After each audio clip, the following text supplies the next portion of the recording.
Rupanya sakit lutut ni boleh jadi punca awal lumpuh kalau kau biar. Mula-mula aku ingat lenguh biasa.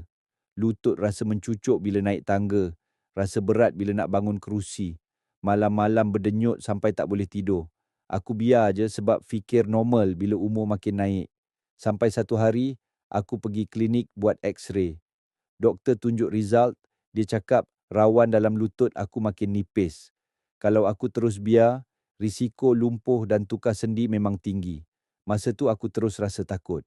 Aku bayangkan kalau satu hari aku tak boleh rukuk, tak boleh sujud, malah nak jalan pun perlukan tongkat.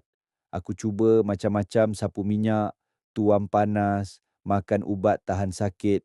Tapi semua tu lega sekejap. Sakit tetap datang balik. Aku nekat cari cara lain.